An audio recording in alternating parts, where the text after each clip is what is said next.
You're beloved by the people in relation to Palestine. My grandfather was born in Nazareth, left in 48. Always kind of had this feeling of being on the move and not quite knowing where I'm from. Such painful information, footage of night raids, settler violence in the streets, illegal settlements, burning of trees, just opened my eyes to what was actually going on and hidden for so many years. Not just a physical war, an information war and a psychological war.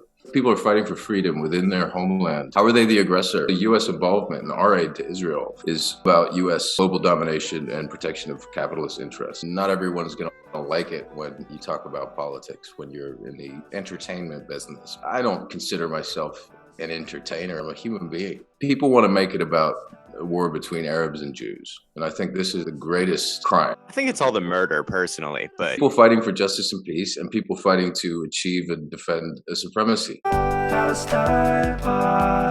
Hello and welcome to episode 53 of the Palestine Pod, the weekly podcast where we break down the latest headlines dealing with Palestine from all over the world and bring you stories, commentary, and interviews with the aim of supporting the Palestinian struggle for justice and equal rights. I'm one of your hosts, Lara E. You might know me from Instagram as @GazanGirl, and I'm joined by my co-host, Mikey B. What's up, y'all? Mikey B on TikTok, Michael Schertzer on Instagram.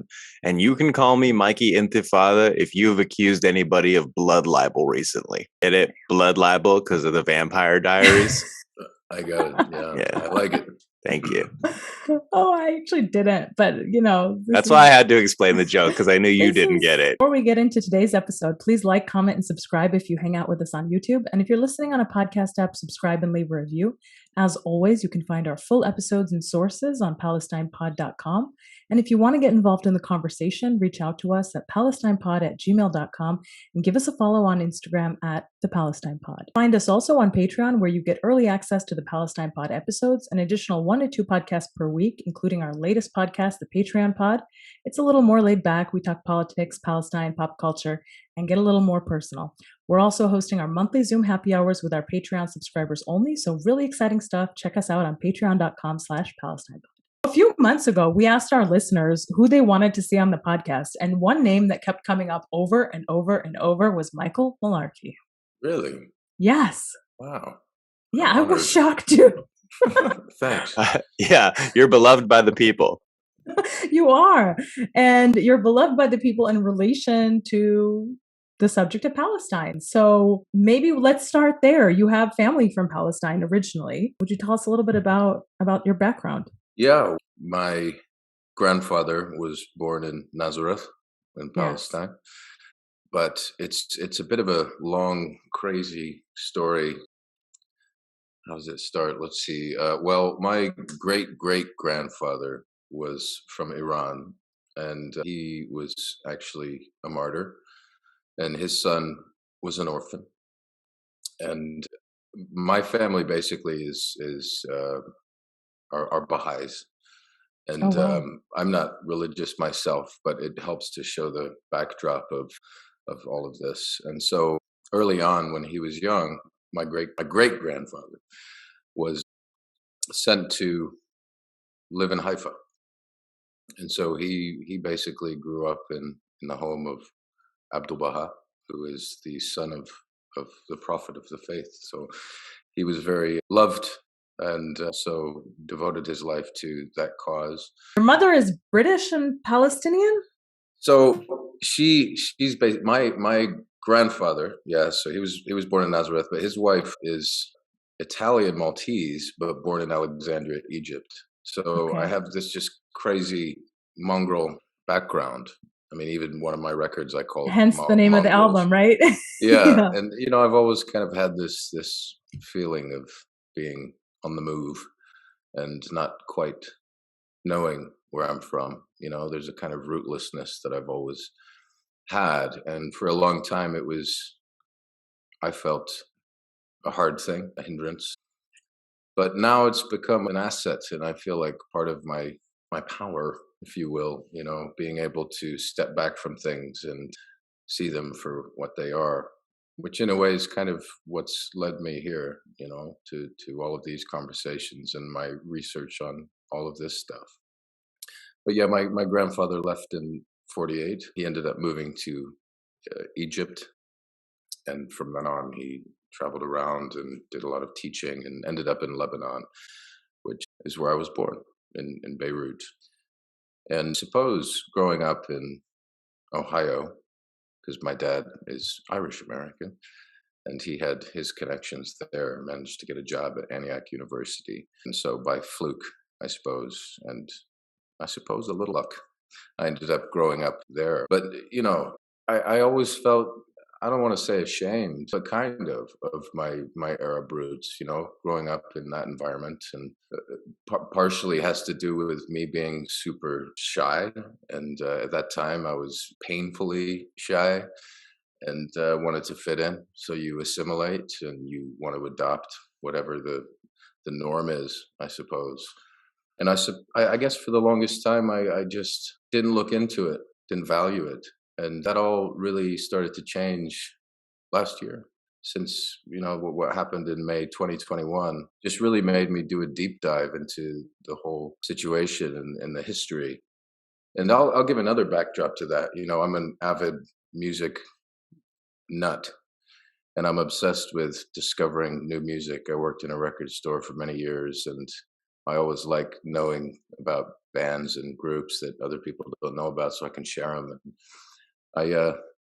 And over the past decade or so, I've started dipping my toe in international music and really becoming obsessed with finding out bands and groups from other places. And I had recently started to kind of get into Middle Eastern stuff and found this group, DAM, the Palestinian hip hop group. And Right.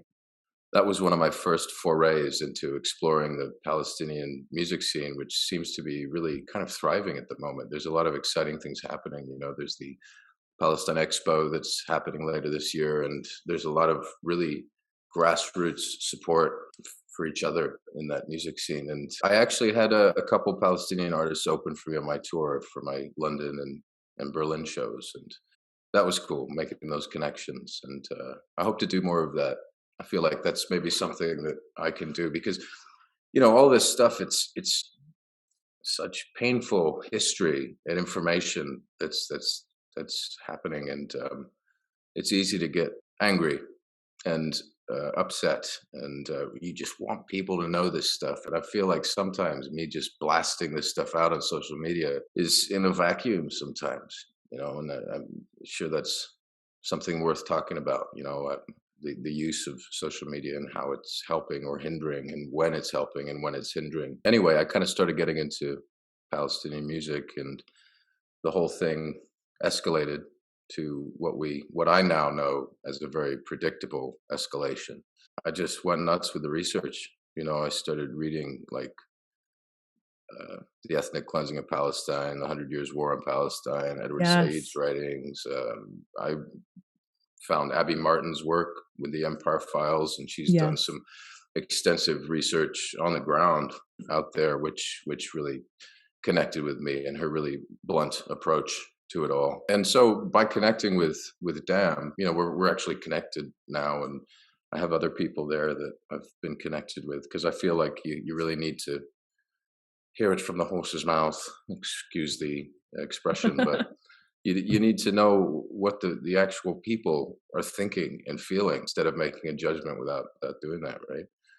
And so I quickly became exposed to their live streams, footage of night raids, which were deeply affecting, and settler violence in the streets and in the West Bank, with the illegal settlements, burning of trees and all that stuff. And it just like opened my eyes to what was actually going on and hidden for so many years. Control of the narrative for so long, that's really done a great disservice to the people out there. Not just a physical war, it's an information war and a psychological war.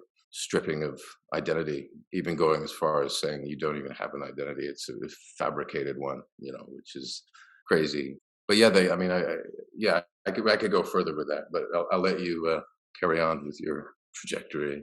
Honestly, I was just going to let you keep going until me too, right? the end of time, I think.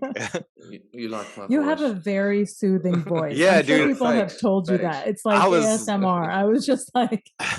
I was listening. I forgot I was on the podcast. You know what I mean? Well, I mean, the thing is, you got to break it down to what it actually is. And Yes. I think there's a lot of people want to make it about a war between Arabs and Jews. And I think this is the greatest crime, because it's not about that. It's about people fighting for justice and peace. I think it's all the murder personally, but you know what I mean? Well, there's that. Yeah. People fighting for justice and peace, and people fighting to achieve and defend a supremacy. But more importantly, like the function of especially U.S. involvement in our aid to Israel is all about U.S. global domination and protection of capitalist interests. And I think once you start going down that line, you can look at it without getting involved in that bullshit Arab versus Jew thing. Because Yes. I mean, you look at history, it's all about imperialist domination. I'm about to give you an amen. So Yeah. I'm like really feeling this. I didn't sign up for church today, but here I am. Yes. But we have this thing where we're saying we're bringing democracy to these countries. Yeah. And like, once you know all this stuff and you look at the history, it's so laughable. The state-sponsored terrorism that we are responsible for, that's what we need to be looking at. And the hypocrisy of the people in office that are virtue signaling about this stuff, when at the end of the day, it's, as we know, people who know this shit, it's two wings of the same dove. It's not a fucking dove either. It's a buzzard. Yeah. So it's hard because this stuff's dangerous. It's dangerous information. And it's very saddening information, and it enrages you. And what can you do when it's such a powerful thing you're actually up against? Because it's not even really about Israel. Like I said, it's about imperialist and capitalist tendencies to plant their strongholds in different regions and just dominate. Yeah, to extract resources, to steal from communities, to accumulate wealth at the very top and influence policy all over the world, and also influence people's minds, right? Yes. To purchase media companies outright or buy them through advertising, and then disseminate a message that convinces people that villagers with stones are the ones oppressing a nuclear power. It's outrageous. It's completely outrageous. And you have, how can you call someone a terrorist when they're on their own land? I mean, that is a bottom line for me. It's crazy. People are fighting for freedom within their homeland. Like, how are they the aggressor? How can you call someone a terrorist when you're a colonial government sitting on stolen land? That's right. Because, it's what it is. It's a settler colonial project that's backed by the greatest powers in the earth, starting with France and Britain in the Balfour era, and then moving on to the U.S. and Soviet Union, and it was all about shopping around and getting support and money to be able to continue the project. Yeah. Well, I think we're starting to see why you were such a highly requested guest. Yeah, totally, right? Well, the man's just went off. The people in power are going to decide when violence is acceptable and legal. Yeah. And that's something we've always got to remember, and that's something that the majority of the population is so wrapped up in the propaganda of that, is it legal or illegal? According to who? Right. And I mean, the thing is, we have a situation where we have nonviolent options, right? We have BDS, but when it's cracked down on, when you can't actually have a nonviolent option, what are you supposed to do? Just lie down and take it and say, all right, fine, annihilate us and drive us out. That is what the Zionists would prefer, it seems. Yeah. They're pretty upset anytime Palestinians do anything else. Yeah. Well, the whole game plan has been to create a psychological barrier against resistance, so that you give up. Mm-hmm. Yeah. It's even said in all the early documents of the Zionist pioneers, is what they're trying to create. That speaks to what you were talking about earlier, where sometimes it just feels like it's all in a void, or you're screaming into like the vacuum, whatever. I mean, I understand the feeling of helplessness and hopelessness. That's something that they manufacture, right? They manufacture that feeling so that we give up, so that we stop talking about it, so that we, our accounts get deleted, we go quiet, that type. They want to scare us. They want to intimidate us into silence because they're so weak. because you're right, because it is an informational war zone as well, right? And the internet is one of the greatest equalizers because we're now able to see exactly what's going on. We don't have to rely on the BBC to inform us. We don't have to rely on, Israeli like talking heads to portray a situation. We're looking at Jacob the Settler steal the house from Muna El Kurd. It's created a situation where you can't ignore it anymore. Or if you want to, you have to blatantly lie now. Yeah. Well, I mean, in the words of the greatest journalist, arguably of all time, Assange, and I'm going to paraphrase it, but censorship, it means fear, and the reason behind it is fear of exposing the narrative, Yeah. The whole occupation is held up by violin strings. Like everybody thinks it's a super well-tuned operation, but I'm starting to see it unravel on the daily. Well, we have something now that we didn't before, and that's social media. So we're able to get these firsthand accounts. And before you had to almost be an intellectual and interested and curious to be able to get this information, And now if you have people who are offering it to you, you're able to, if you click the right button, get that stuff.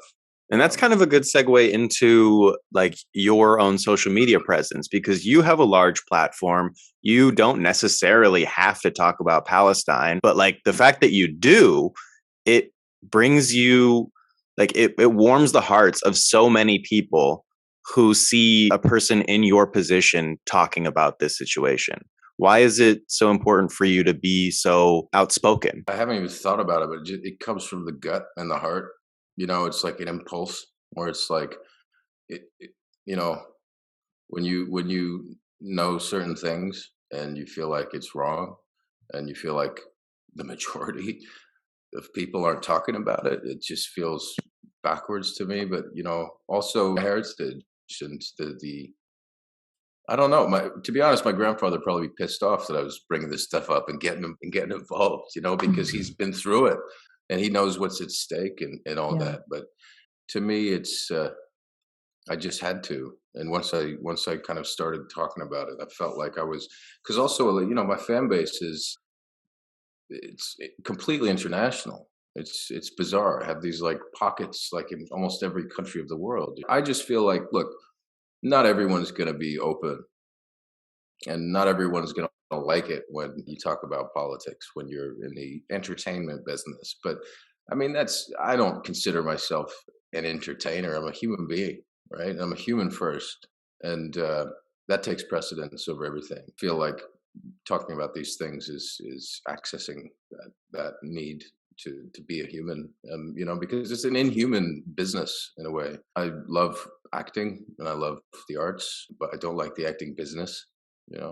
I don't consider myself an actor. I consider myself an artist, I suppose. And art has always, it's funny because people say like, you're an entertainer, stick to entertaining. But, art and music has always been viciously vocal about politics. So people would be like, I preferred Rage Against the Machine when they weren't political. Yeah. When was that? Yeah. You mentioned this notion of speaking to the void, and I'm curious because you also said that you were inspired to speak up last year for sort of the first time, really, making these beliefs public. So is it possible that because, the people following you didn't necessarily expect this, that it really was an exercise in education more so than just preaching to the choir or speaking to a void? I mean, I'm curious about the response that you got from people. And I would be surprised if you didn't say that, you got hundreds of messages from people being like, oh my God, I had no idea. Thank you so much. Totally. I mean, I got all sides of the spectrum of responses about it, as you can imagine. Oh, I bet. Hateful stuff. But there was a large number of people, that basically were gobsmacked at the stuff that I was talking about. Had never heard about it, and for me, that makes it worth it. Right. I mean, if even like one person or two people are responding to this, and the thing is, I have a big young audience too. And I believe in the younger generation. It was the younger generation that was behind the anti-war stuff in Vietnam, and you can look back at other movements, but it's the young that are able to connect, that have the resources, that have the brain power, and they have their whole future ahead of them. They don't have kids, you know? Yeah, they've also got the energy. Like I'm in my 30s and I'm already like ready to pass the baton. It is about passing the baton, you know? And I always say, don't take my word for it, right? You know, like look for yourself. I'll provide the resources, I'll give my opinion, but like with anything, and what I despise about celebrity in general is you have people who just hang on to every word and just go, he said this, and it's like, no, think for yourself. You know, I'm just a human being. I have a brain and a heart, so do you. Use them. And what I hope, I suppose, is that me speaking out and other people who are in the public eye speaking out will create more normalization of this conversation. People will start to hold their leaders accountable for hypocrisy oftentimes in their virtue signaling. You know, we have this problem all across the world of getting someone in office and sitting back and relaxing. It's the same thing that happened after the Bush era. You know, we voted Obama into office and everybody just kicked their feet up on their desks and sat back and watched the drones go hit Pakistan, like as if it was nothing. Meanwhile, when Bush was in power, we were, you know, marching in the streets, anti-war rallies, bring the troops home, you know, and Obama shows up and the war on Afghanistan is still happening. The war on Iraq is still happening. Things are getting worse. Guantanamo did not close down despite what he had said, you know, despite his promises. And there was this complacency. People were fine with it because Obama looked cool, talked cool, and, you know, well, there's the policy wasn't different, right? That's right. You know, and the thing is, they say, I don't know who said it, but that the Democratic Party is where revolution dies. You know, which I thought was very interesting and kind of true. And identity politics is like cute and all, but we just saw Kamala Harris wish Israel like, you know, like best wishes while bombing Gaza. Like literally doesn't matter that she's a girl boss who continues to support occupation. I wasn't surprised at that, although it made me go, bull. It was so gross. The messaging was like straight out of the 1990s. Yeah. And, but, you know, this is where part of me is like, I don't have faith in the governments to turn this around because of how deeply entrenched our interests are out there. So I suppose this expectation of, you know, call your reps and do that, you know, a part of me is like, yeah, but there's a part of me that's like, ain't gonna work. No, the real solution is shut it down, right? Like what Palestine Action is doing. Absolutely. I was just going to say that. Elbit systems, direct action, organizing in your communities. You know what I mean? Like from the ground up. It's never going to be like, we got to vote. So liberals are still sore from patting themselves on the back. We are never going to get anything substantial out of electoral politics. It's why I've completely stopped donating, stopped getting involved. Like, I'm not, I used to canvass. I used to run city council campaigns and just like never again, you know, it's straight up mutual aid and bail funds for me. Yeah. Well, there's amazing stuff going on. You know, absolutely. As far as that goes. And the thing is, it's not obviously publicized. Yeah. You know, but yeah, the thing is, it's about the good of the community. I mean, we're in this era of, and I don't know, we've been in it for a long time about self-care and getting rid of toxic people and whatever. But there's no emphasis on the community anymore. But there is in these ways you're talking about, mutual aid, etc. That gives me hope when I see those things happening. But I do have to reach for it to find them. Yeah, I mean, we live in these little isolated bubbles, more so now than ever. You believe that was a response to the whole Cold War issues of mistrust of the neighbor, you know, and everyone building their own shelters and things like that. And we got pushed out into these suburban pockets and everybody had their own manicured yards and we're looking at what their neighbors were doing. And we've just gotten into this real, everybody's pointing the finger at their neighbor as opposed to above, right? And if we know anything, or if we know anything, it's the ruling class versus us in a way, and we resist calling them out for fear of us being called out. I suppose this is gagging order of non-binary politics that we're living in right now. You can't criticize Israel without being called an anti-Semite. You can't criticize NATO without being called a Russian sympathizer, et cetera, et cetera. There's no nuance to it anymore. And it's like trial by social media. I'm hoping that somehow we're going to get out of that, because what we can gain from social media and community is an incredible amount of power if we're able to dialogue, and if we're able to kind of come together and ask the difficult questions. And the question why is something that we refuse to be able to ask and answer. I mean, you talk about 9/11, for instance, right? It's almost treasonous to ask why they did that, or even to kind of go into the inner workings of why that might have happened and our responsibility in that. The same thing with, like, why did they throw the rockets, from Gaza? Why aren't people asking that, Yeah. Why do they throw rocks, and why aren't there more professional pitchers? I'm curious, Michael, did you get any phone calls or texts? Hey, what are you doing, when you started posting? Yeah. Did your manager or anybody reach out to you and be like, this is hey, not good for business. We like money, stuff like that. But you don't have to name drop in particular. Although we love it when the tea is piping hot on the Palestine pod.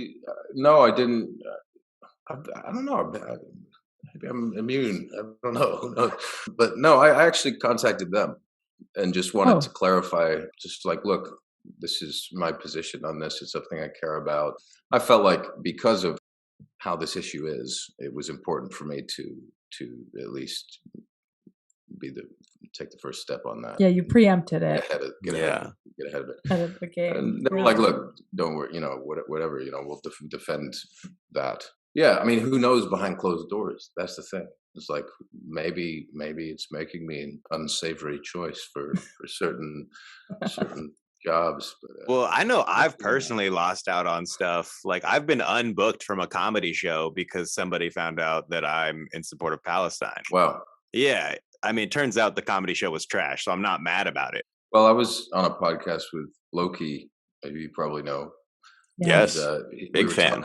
We were talking about the initial immigrants, initial Arab immigrants into the United States were told to put white on the form. You can pass. You can be an honorary white, and that says a lot.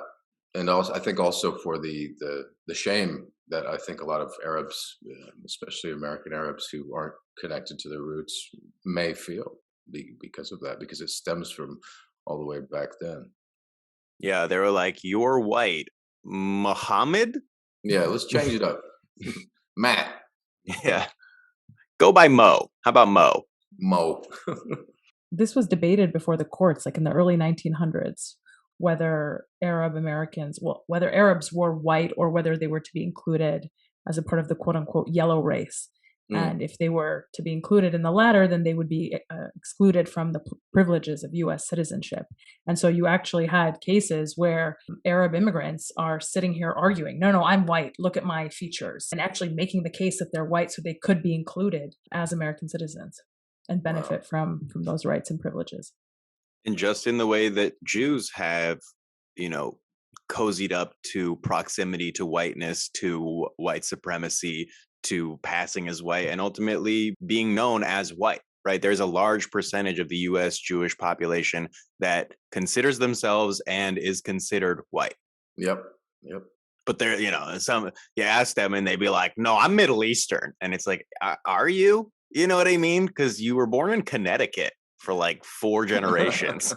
Yeah, there's a power you get when you're able to at least take a step back from your identity and connect to the world on a human level first. Because for a lot of people, their identity comes before being human, and I think that's what we're seeing out here is you have identity taking the top spot over what's right on a human level. Yeah, nationalism is scary. That's actually such a great point, because that's a huge reason as to why a lot of Jews do not speak out about Palestine, right? Their identity as a Jew keeps them from the human urge to speak out, to talk about justice, to talk about what's right. They are far more concerned about having their identity either denigrated or challenged or excommunicated from the immediate social circle than they are the real life repercussions that are happening to people on the ground in Palestine. Absolutely. And with Christian fundamentalism in the United States, you have people standing behind really horrible things that certain state governments are doing because that's my religious responsibility, quote unquote. Maybe they've in some way, and what it feels like is they've somehow convinced themselves that's they know what's best for the rest of the population. I mean, my beef is when you have any government or group of people claiming to know what's best for everyone. Anything when you're putting someone's rights above another's is wrong, and including like in an ethnocentric state, which is, in my opinion, destined to fail. No matter who is by definition. Part of the propaganda has been that the Zionist lobby has made it such that support for Israel is essential, is foundational to Jewish people, when the reality is the opposite. It's so separate from that and has nothing to do with that. And a religion which is thousands of years old has nothing to do with a state which was born less than 100 years ago and is rooted in a political ideology, not the faith, not scripture. They'll say otherwise, but we just had a rabbi on the program who told us that they're totally wrong about that. So, well, also like using the Bible as a real estate deed is just very strange. It doesn't hold water. It's very tacky. Imagine if I invaded Disneyland and just held up Harry Potter. You know what I mean? And I was like, this is mine now because I'm in charge. Like, I am he. Yeah, it is bizarre. It's very bizarre, but we're supposed to just accept it as reasonable without questioning it. And I think part of what is so important about, what you're doing, what other people in the public eye are doing. Obviously, Bella Hadid has been going strong on Instagram. Emma Watson came out with a statement in support of Palestinian rights, obviously low key, and now the Israel lobby has gone after him, trying to get his music off of Spotify. But part of what's so important about that is just deconstructing the myths upon which this house of cards rests, that we're just supposed to accept the state of Israel as a Jewish state, and that is just an unconditional fact of life. Part of what a lot of times we'll hear, oh, well, you don't believe in Israel, has the right to exist as a Jewish state. People that are trying to challenge us. It's like, well, of course I don't. They're trying to trip us up in that, but it's like, it's obvious that I don't. I don't believe that any state has a right to exist in an oppressive way. Yes. And necessarily it's going to be oppressive, right? Because the land on which the state is built is not only inhabited by Jewish people. Actually, it's quite the opposite. It was inhabited majority by non-Jews until 90, they were 90-something%, right? Yeah. And so those are the kind of assumptions that I think it's important to break down. And I think it's really great when people in the public eye start to make their political tendencies and human feelings known about these things, because like you said, it's a human issue first and foremost. If it doesn't speak to you on a human level, then you might want to check your pulse, because there's some really grave injustice happening there, and it's something which matters for us, especially in the United States, because we fund it and we are the primary funders of it and backers of it and supporters of it. Very important, actually, because that's often a gaslighting tool. It's not your business. Well, it is, because it's literally our business. We're making a killing off a killing, and so we are responsible. So it is our business. It's also part of the reason why I became more outspoken when I started following the money train and seeing what we were doing out there. So it very much is our business. And it's also like U.S. funded, tax-based U.S. charities that are contributing to the displacement and ethnic cleansing of Palestinians in these settlements in Sheikh Jarrah, in all over the West Bank and all over occupied Palestine. They are displacing people with the backing of US dollars. And that's why it's so important that we're able to spread information about it let people know so they too can follow the money train. They too can wake up from this slumber that people have been in. Nobody's centering celebrities here. Obviously, these issues of censorship, they're happening to organizers, Palestinian activists, people on the ground. Like, we talk about that as well. But when Bella Hadid gets censored, people cover it. Right. Yeah. There is a larger backlash to a celebrity being censored than there is just a regular organizer. Like, when our account gets deleted, our account has been, as well as Nerdine Kiswani's account, who is a great organizer in New York City on the ground. She is like a fierce Palestinian activist. It made a little bit of like a bumble. Like, we got one article by the Electronic Intifada. You know what I mean? But like, when Bella Hadid gets censored, the whole fucking internet takes notice. And so it sheds light on these issues that are happening to the activists on the ground and in exile. And that, by the way, for people who are listening that don't normally listen, Electronic Intifada is a fantastic resource for stuff. Good, one of my go-tos. You got up to speed fast. You said you started looking into this last year. You like have all the references. Yeah, I got problems. My man's is literally citing original Zionist documents. He's like, yeah, no, I've read Herzl. I've read it. I have. I mean, I haven't read all of it, but there's stuff that's been made available that you do have to look for. But hey, you're not missing much. Let me tell you. I've got to say also just the connection between the conversation about critical race theory and whitewashing of history that's happening out here and what's going on out there. You know, there's this whitewashing. It's an archaic whitewashing of history that we've all been brought up under, and I think no one's going to hand it to you on a plate. It's our responsibility to question that history, to question the narratives. I mean, my son's at school, and some of the stuff he gets back, I'm trying to bite my tongue. You know, I'm like, I probably shouldn't put this bee in his bonnet just yet. Like social studies, call me up. Yeah. Where I'm like, oh God, I really want to. He's not ready. I want to tell him the truth. I know. I want to know what bee in a bonnet means. That's the most adorable shit I've ever heard. It's a Britishism, obviously. Yeah, probably from Shakespeare or something. Are you actually putting a bee inside of the bonnet? Something that you can't help but think about. Right. Okay. Bee in your Got you. Yeah. Thanks. Learn something new today. Yeah. But yeah, I think there's a real connection with the censorship that they're trying to do with that stuff here in the States, and what has been happening with the Palestinian narrative for a long time, you know, down to burning books at the beginning of the movement and all that stuff. Yeah, I don't know what critical race theory is, but I know I don't like it, and it makes me uncomfortable. Yeah, exactly. Yeah, that's definitely also why, I mean, during the Nakba, part of the decimation of the Palestinian civilization was burning our books, our libraries, obviously destroying, over 500 Palestinian towns and villages and cities, but also the history that was recorded there on that land that reinforced our existence on the land as the native people of that land. That's not a mistake. That's obviously all by very precise design. And you'll see that everywhere there is oppression. It's directed at the people, but also at records.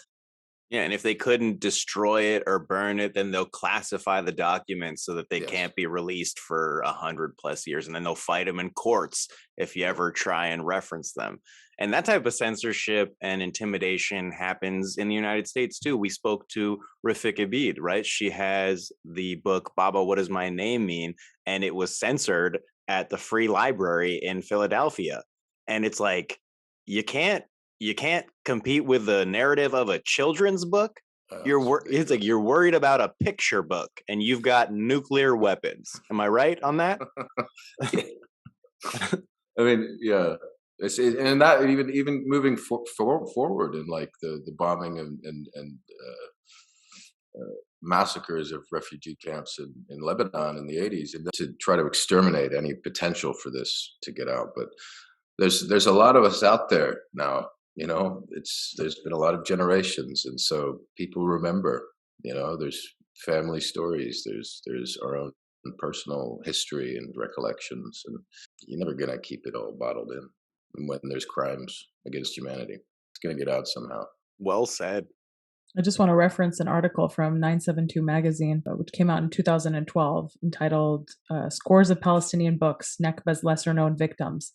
And it basically discusses how some 70,000 books were stolen from the homes of the Palestinians who were expelled during the Nakba in 1948. Some of these books are now part of the National Library of Israel. Others have been completely destroyed. Others, as Michael mentioned, are held in, behind closed doors in in the archives, which are not made public. So there's definitely something there that is super worth intentional. looking at. Yeah, exactly. It reveals a telling hand.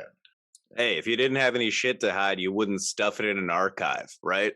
Yeah, exactly. Maybe in the time we have left, tell us a little bit about what's coming up for you project-wise. What are you working on? I see you're very busy, like music-wise. Does that mean that we're not really going to see you anymore on the screen or in theater, and that you've kind of pivoted, or is it just kind of what you feel like doing right now? But Well, COVID's been rough for the industry, so the show I was on before got pulled. It was kind of a COVID fatality because we were all geared up to go. Project Blue Book, talk about other information that's redacted or destroyed, stuff on the UFOs in the 50s. That was a whole thing. And also very much worth looking into if you're susceptible to such a thing. But yeah, no, I have a project that's coming out soon, I think this summer, which I'm not allowed to talk about yet because, because you signed a contract that said so. But yeah, no, and I've been doing some bits and pieces, but it's just been taking a while. The engine's finally starting to take off again for the industry. But the problem is like everybody was out of work for so long that it just became so much more fiercely competitive than ever. But wow. Yeah, I'm actively pursuing acting work as well. But yeah, music is what I do in the meantime, so just put out a little EP called Strays. You see a theme there, mongrels, strays. I'm a lost dog, but I'm cool with it. And yeah, I'm starting to work on my next musical thing. I also have been dipping back into heavy music because before I was an actor, I was a screamer in a hardcore band, believe it or not. So I got that group back together over COVID, and we cut a 5-song EP, which will be coming out later this year. I just wanted to, also, as I was dipping into all this stuff, it felt super whack to write songs about myself. I just felt like I wanted to speak more about, I don't know, fear. So the record's about fear, overcoming that in a way, and also it's more layered than that. Obviously, that's doing it a bit of a disservice, but I wanted to make something for the kids, man. Something that's a bit more rabble rousing instead of sad bastard music. Which I love, and Leonard Cohen's one of my favorites. But yeah, so I started doing that. I'm kind of working on another project with a more kind of doom metal group. So I've been doing some screaming again, which has been great.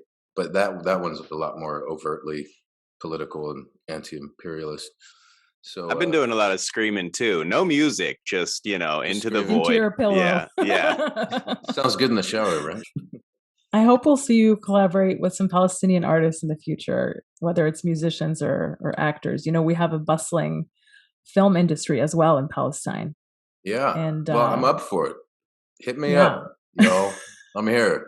Whoever's listening. Your DM's about to be on fire, my boy. We had Palestinian filmmaker Farah Nabilsi on the show a while back. She won a BAFTA and she was nominated for an Oscar. And so she's former finance turned filmmaker and just hit the ground running and is doing great. So we also had Tamer Nafar as well, Palestinian rapper. Yes. We've connected before. Seems like a good dude. Definitely. I'll have to check that one out. That's on the pod? Yeah. One of our more recent episodes. But yeah, in the meantime, I'm just being dad. It's the hardest, most unpaid job in the world. There's so much responsibility for that. And the thing is, amidst all this stuff, If you're not serving your family, what are you doing? All well and good to be trying to change the world, but you have to start there and in your circle. And I think oftentimes people forget that. People lose sight of where the real seeds germinate. I think the key is to set an example, live as you want others to live. I think what all the world religions have in common is the golden rule: do unto others as you would have done unto you. And I think that's a simple baseline for how we should all live. And anything that runs counter to that is against human nature, I think. Maybe I'm wrong, but because we got a dark underbelly, there's yin and yang. But I think, it's our job to fight against a certain part of that darkness, or at least to look at it in the eye and to understand it. And that's always been my kind of line about why my music's so depressing. By doing that, it makes me okay, right? By looking at the darkness, seeing it for what it is. And I think that correlates to politics as well. I think that's what we do here as well, right? We do alchemy. We take darkness and we turn it into light. And it's counterbalanced to the predominant narrative, which is more sympathetic to a Zionist perspective. And so it's so important that people like yourself are speaking out and, just adding to the cumulative effort of Palestinians who've been saying it for generations, Jews who have recently caught on, and celebrities who are also voicing displeasure with watching people die every day. Yeah. Well, the thing is, we have to have hope. We have to believe in a better world. We have to truly believe it. There's a wonderful book. This is completely off topic, but kind of not. The More Beautiful World Our Hearts Know Is Possible by Charles Eisenstein, which is worth a read. And it's very accessible. I think we all need to at least, and I think that's why we keep going. Otherwise, why would we? Why would we in the face of all this shit? Why would we keep going? Because deep within, whether we acknowledge that feeling or not, we all believe that things can be better. And so we got to keep believing, and we got to allow that hope and belief to germinate. I think that's a beautiful place to end. Yeah, we're wrapping it. We're wrapping it at germination. All right, y'all. Well, thank you so much. Thanks for having me. This was so wonderful. Thank you. Appreciate you, Michael. Thank you so much for your time. Absolutely. And your energy and all of it. Hey, I'm always here. Y'all take care, okay? Appreciate it. Folks, that has been another episode of the Palestine Pod. Thank you all so much for listening. Check out our website, www.palestinepod.com. Send us an email at palestinepod@gmail.com. We've received some very nice emails recently, and we so appreciate you all. Go ahead and follow us on Instagram at The Palestine Pod and find us on Patreon, www.patreon.com/PalestinePod. That's been another episode of the Palestine Pod. Thank you all so much for listening. Have a great day. This is the Palestine Pod. Palestine Pod.